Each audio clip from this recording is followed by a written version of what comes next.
Assalamualaikum warahmatullahi wabarakatuh dan selamat pagi semuanya. Jadi ini adalah materi terakhir untuk bentuk video. Sebenarnya ini materi yang tertunda beberapa minggu yang lalu. Jadi setelah itu nanti kalian akan silakan tinggal menyambut penilaian akhir tahun seperti itu. Yang pertama adalah masih melanjutkan, yaitu budidaya tanaman hias. Nah, di sini ada kewirausahaan dalam budidaya tanaman hias. Pengertian wirausaha. Wira itu artinya adalah seorang pejuang. Nah, seseorang yang ingin berjuang melakukan sesuatu. Kemudian usaha itu adalah merupakan seseorang yang ingin mencapai suatu tujuan. Jadi ada wirausaha, pengertiannya adalah bagaimana seorang pejuang atau seseorang pahlawan yang ingin mencapai suatu tujuan. Nah, ini dimaksud dengan wirausaha. Sedangkan pengertian kewirausahaan itu adalah seseorang manajer atau sesuatu yang ingin memaksimalkan suatu sumber daya yang ada. Jadi sumber daya ini adalah bisa macam-macam, sumber daya manusia, sumber daya alam, dan sumber daya yang lain. Jadi kewirausahaan itu adalah seorang manajer yang memaksimalkan kemampuannya di dalam bidang sumber dayanya, seperti itu. Nah, untuk menghasilkan suatu produk, nah bentuk produk itu macam-macam, bisa barang, bisa jasa, seperti itu. Itu ya dimaksud dengan kewirausahaan. Kemudian karakter seorang wirausaha. Nah, karakter seorang wirausaha Anda bisa lihat di buku atau di LKS itu ada A sampai J. Nah, seperti itu. Berarti kurang lebih ada 10. Nah, silakan nanti dipelajari seperti motif berprestasi tinggi. Jadi seseorang yang ingin selalu mempunyai prestasi yang sangat tinggi. Selalu memiliki perspektif. Jadi perspektif itu adalah pemikiran ingin maju. Nah, jadi karakteristik seorang wirausaha itu seseorang yang ingin berpikiran selalu ingin maju. Dia ingin lebih daripada orang lain. Bagaimana memanfaatkan kesempatan yang ada dalam rangka untuk membangun sendiri wirausaha-usahanya. Kemudian memiliki kreativitas tinggi. Nah, yang berikutnya adalah karakteristik memiliki kreativitas tinggi. Selalu ingin memiliki inovasi atau kreativitas, meningkatkan kemampuannya. Kemudian memiliki perilaku inovasi tinggi. Jadi kalau melihat sesuatu, bagaimana selalu ingin berinovasi, berpikir mengubah selalu yang lebih baik sistem yang ada atau cara membuat atau produk yang ada, selalu dibuat bagaimana supaya lebih sempurna. Jadi produk yang ada inginnya selalu diperbaiki supaya semakin sempurna. Walaupun sudah baik, ingin lebih baik lagi, seperti itu. Kemudian selalu mempunyai komitmen dalam pekerjaan. Ini bertanggung jawab. Jadi komitmen adalah bertanggung jawab dalam bekerja, baik waktu maupun kualitas. Nah, ini punya komitmen yang tinggi, loyalitas yang tinggi terhadap pekerjaan. Kemudian mandiri, tidak ketergantungan.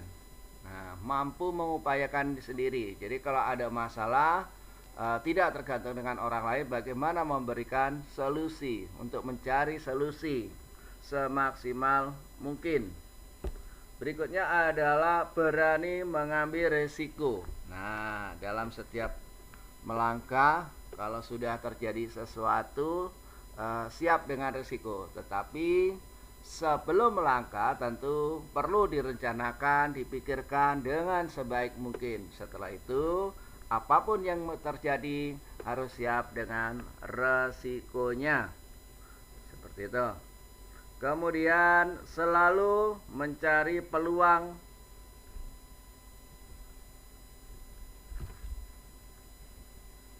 esensi. Jadi selalu mencari peluang esensi.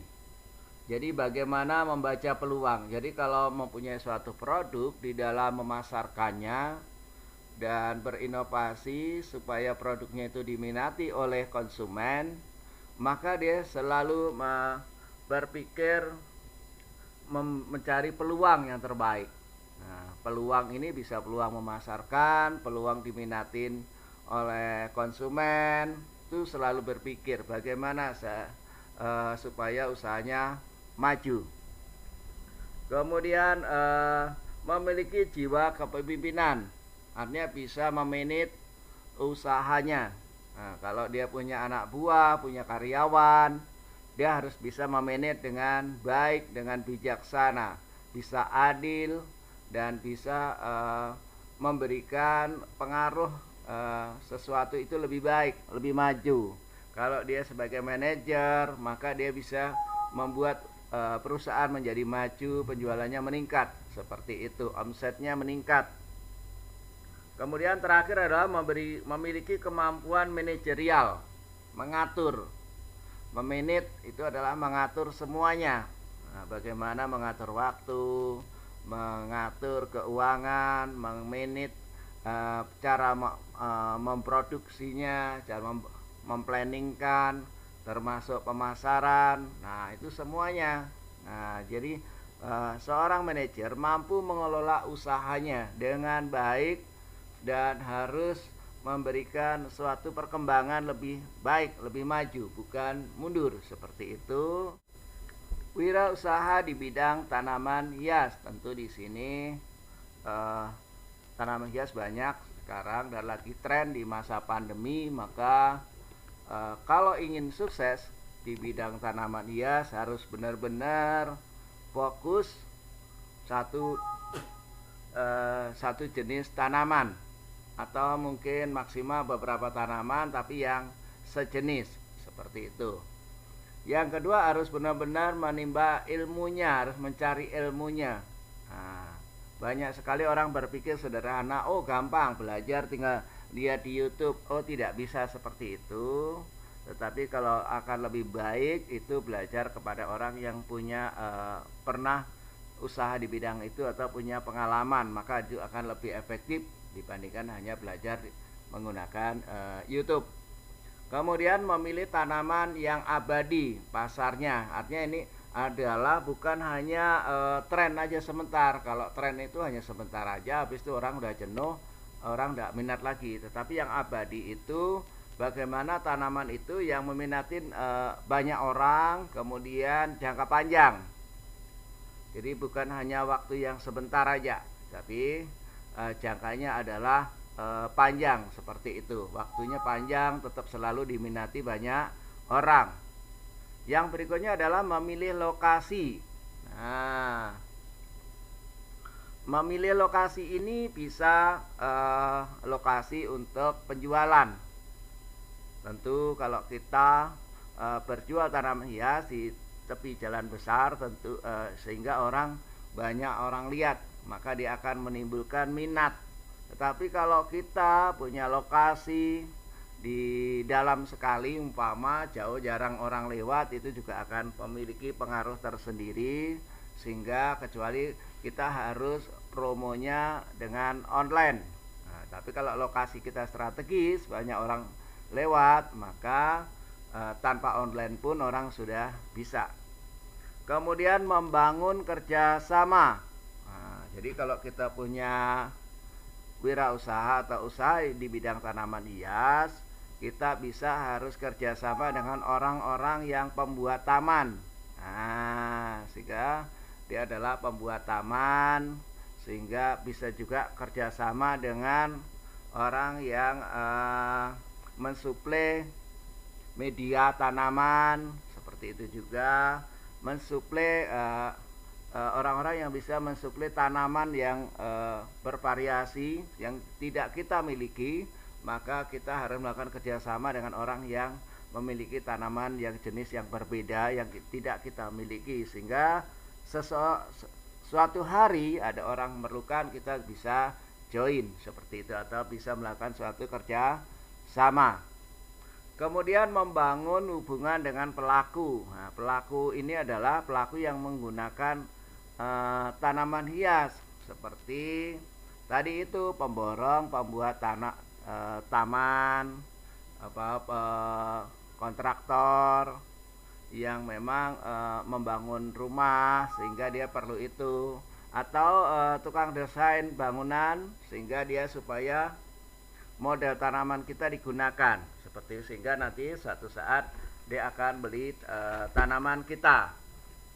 Jadi harus seperti itu. Jadi kita harus kreatif di dalam wirausaha.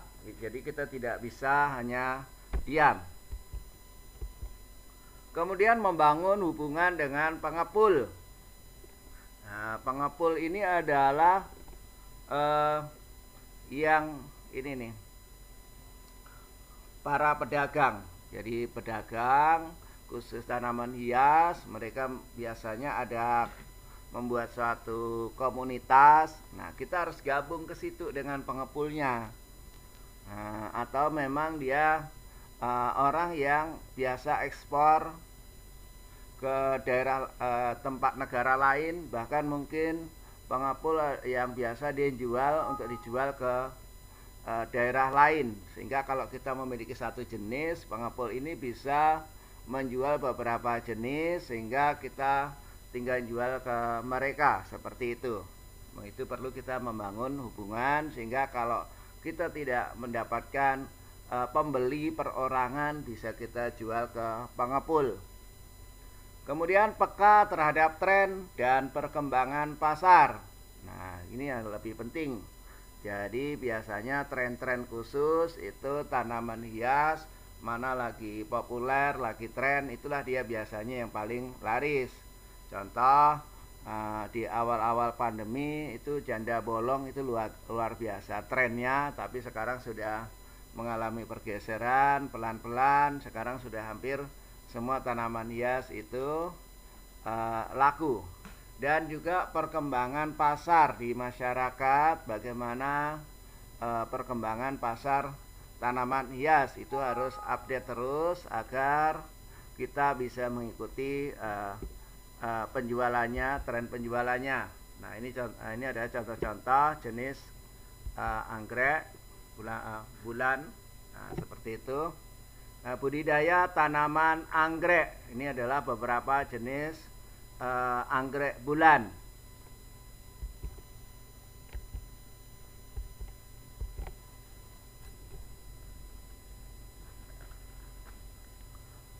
Jenis-jenis anggrek itu cukup banyak, cuma di buku kita ada 7, yaitu jenis anggrek.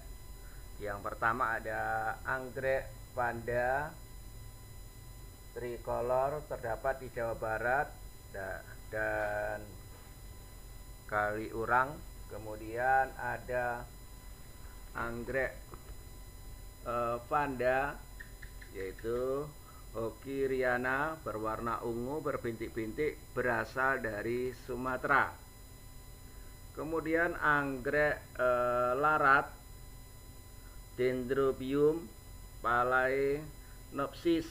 Kemudian ada anggrek bulan Phalaenopsis amabilis. Kemudian anggrek apple blossom. Kemudian Paphiopedilum Prestan yang berasal dari Irian Jaya. Kemudian anggrek Pophiodilum Gecophyllum yang berasal dari Jawa Tengah. Berikut uraian tentang budidaya tanaman anggrek. jadi pertama ada syarat tumbuh.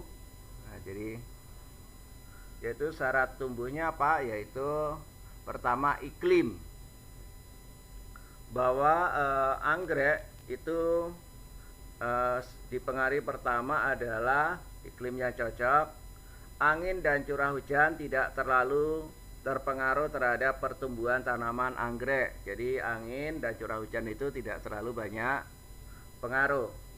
Kemudian sinar matahari sangat dibutuhkan bagi tanaman ini.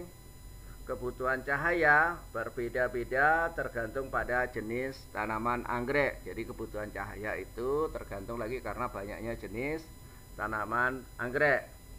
Kemudian suhu minimal yaitu 12,7 derajat Celcius atau ya sekitar 12 derajat atau 13 derajat. Kemudian suhu udara malam berada di bawah 12,7 derajat Celcius. Nah, seperti itu adalah syarat daripada suhu. Kemudian tanaman anggrek tidak cocok dalam suasana basah terus-menerus, tetapi menyukai kelembaman udara di siang hari antara 65 sampai 70%. Kemudian media tanam. Media tanam itu adalah media yang digunakan untuk tanaman. Itu harus benar-benar diperhatikan. Kenapa? Itu sangat berpengaruh terhadap pertumbuhan. Nah, pada saat media yang kita gunakan asal tidak cocok, maka anggrek bisa hidup tetapi dia tidak bisa berkembang dengan baik. Nah, hanya hidup aja dia. Jadi tidak maksimal nanti hasilnya. Nah, kemudian media tanam ini yang cocok yaitu untuk anggrek itu yaitu epiphytis dan semi epiphytis, terdiri dari sebagai berikut. Pertama adalah serat pakis yang telah direbus. Kemudian ada kulit kayu yang dibuang getahnya. Kemudian serabut kelapa yang telah direndam air selama 2 minggu. Kemudian ijuk, potongan batang pohon enau, arang kayu, kemudian pecahan genting atau batu bata. Kemudian bahan dipotong menurut ukuran besar tanaman dan akarnya, seperti itu. Kemudian media untuk anggrek terrestris. Nah, jika anggrek ini hidup di tanah, maka perlu ditambah pupuk kompos. Nah, menggunakan pupuk kompos yaitu berupa sekam, pupuk kandang, serat pakis, dan sebagainya. Kemudian media untuk anggrek semi terrestris yaitu bahan untuk media anggrek ini perlu pecahan genteng yang agak besar ditambah pupuk kandang, sekam, serat pakis, atau serutan kayu. Derajat keasaman air tanah yang dipakai adalah 5,2, seperti itu. Nah, kemudian ada lagi ketinggian tempat. Nah, ini anggrek panas.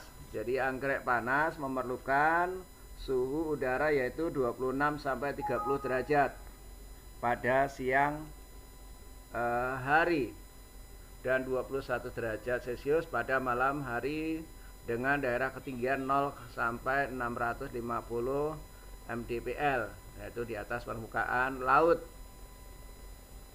Kemudian anggrek yang sedang yaitu suhu udara antara 21 derajat dan 15 sampai 21 derajat Celcius pada malam hari dengan ketinggian 150 sampai 1500 permukaan di atas permukaan laut.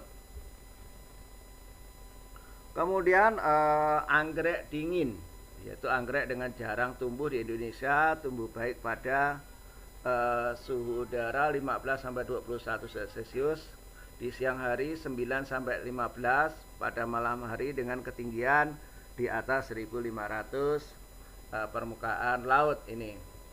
Persyaratan pembibitan nanti kalian harus memenuhi bagaimana syarat-syarat itu di dalam buku, banyak sekali syaratnya. Jadi harus sehat dulu. Pertama, bibit yang anggrek yang baik adalah sehat dan unggul, mempunyai beberapa ciri, yaitu bentuk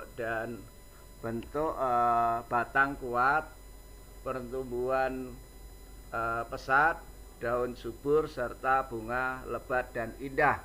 Nah, itu adalah persyaratan bibit. Kemudian penyebaran bibit, ya peralatan yang digunakan yaitu penyebaran biji harus bersih, kemudian mensterilkan bijinya harus benar bersih juga, tidak boleh kondisi kotor.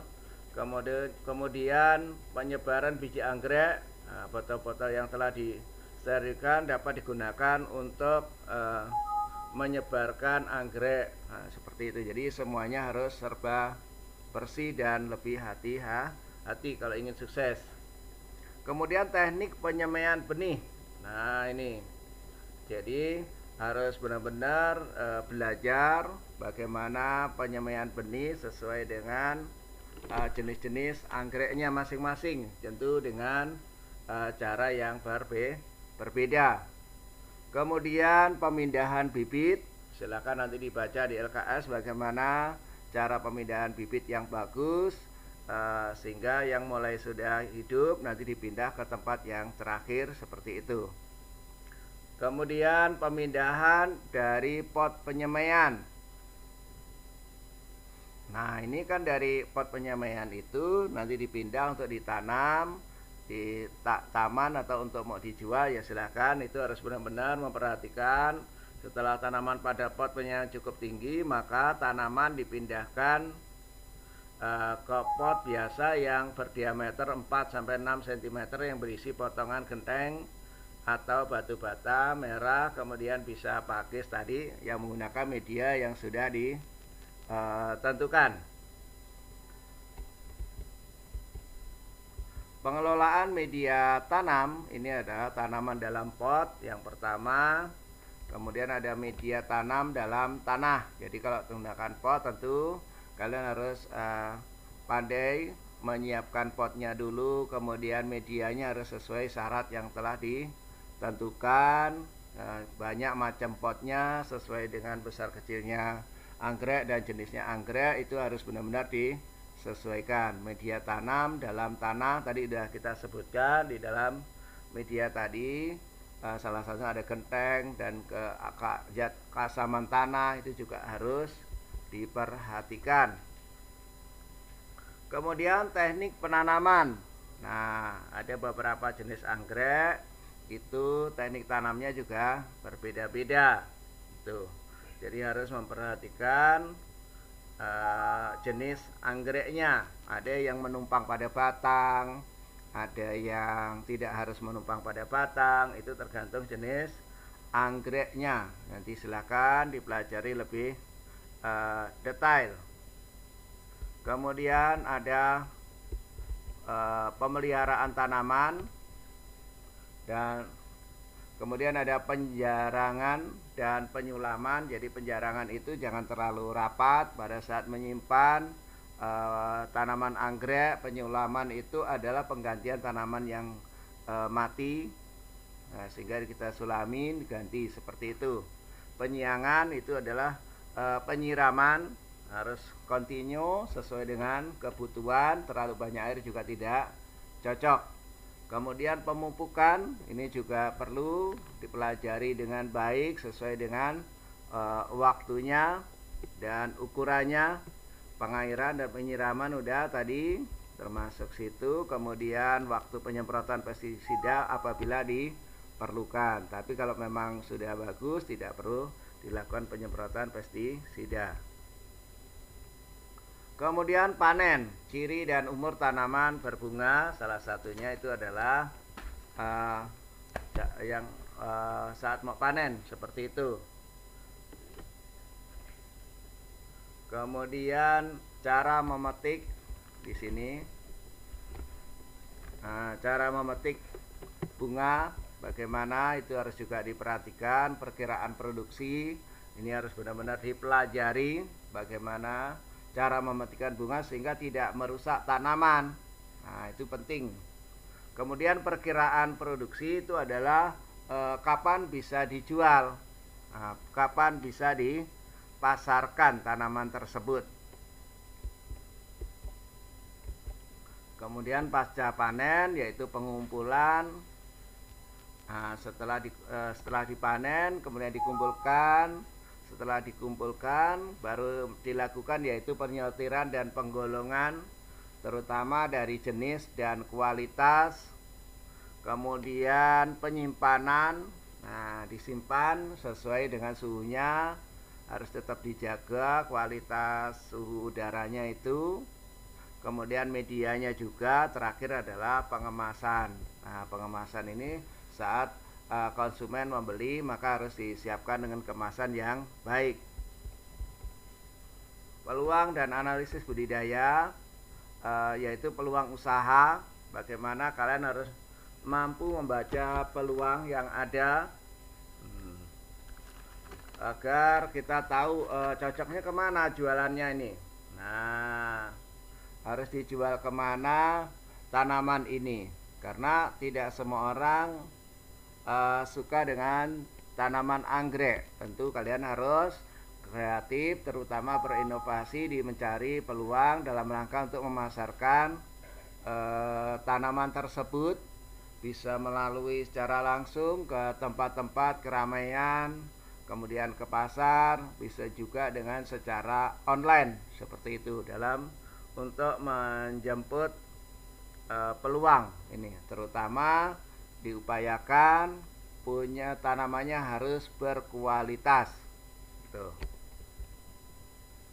Kemudian analisis usaha atau disebut dengan SWOT, analisis SWOT ini yaitu ada 4, yaitu strength, ini kekuatan. Ini adalah berkaitan dengan kita menonjolkan kelebihan-kelebihan, menganalisis kelebihan yang dimiliki pada tanaman tersebut itu. Nah, kemudian weakness, kelemahan. Nah, kelemahan ini adalah berkaitan dengan apa yang kita, kelemahannya di mana sehingga produk kita kurang diminati. Nah, itu. Di situ harus tahu bagaimana mencarinya. Nah, kelemahannya apa aja, kurangnya apa aja sih? Nah, apakah karena kurangnya punya link kerjasama sehingga usaha kita kurang maju? Nah, kemudian penggunaan nama di pasaran, kemudian bisa juga kurangnya finansial atau modal. Itu sangat penting juga di dalam mengembangkan usaha. Itu semua harus diperhatikan. Karena apa? Itu sangat perlu supaya nanti kita bisa berpikir lebih baik. Kemudian opportunity, yaitu peluang. Peluang ini bagaimana kita membaca peluang usaha lain yang dapat dikembangkan. Salah satu usaha tanaman hias ini adalah usaha wisata alam, sehingga dengan wisata alam kita perlukan tanaman hias. Jadi sekalian satu paket seperti itu. Bekerja sama dengan pihak pengusaha wisata seperti itu namanya mencari peluang, atau tadi kerjasama dengan pengepul, kerjasama dengan pemilik usaha taman. Kemudian terakhir adalah threat, yaitu ancaman. Apa aja yang bisa mengancam usaha kita harus diperhatikan. Pertama pesaing, kemudian berkaitan dengan juga fasilitas yang dimiliki. Terakhir adalah analisis ekonomi, ini berkaitan dengan BEP, yaitu break even point, bagaimana cara menghitung keuntungan BEP harga maupun BEP produksi, mampu menghitung laba, sehingga dengan analisis ekonomi bagaimana dengan usaha ini memberikan keuntungan sehingga usaha ini bisa berlangsung secara terus-menerus, bahkan harus bisa berkembang. Ini analisis ekonomi. Maka semua aspek harus dimaksimalkan dalam rangka untuk mengembangkan usaha di bidang tanaman. Semoga bisa dipahami. Jangan lupa subscribe dan like. Sekian, selamat pagi. Wassalamualaikum warahmatullahi wabarakatuh.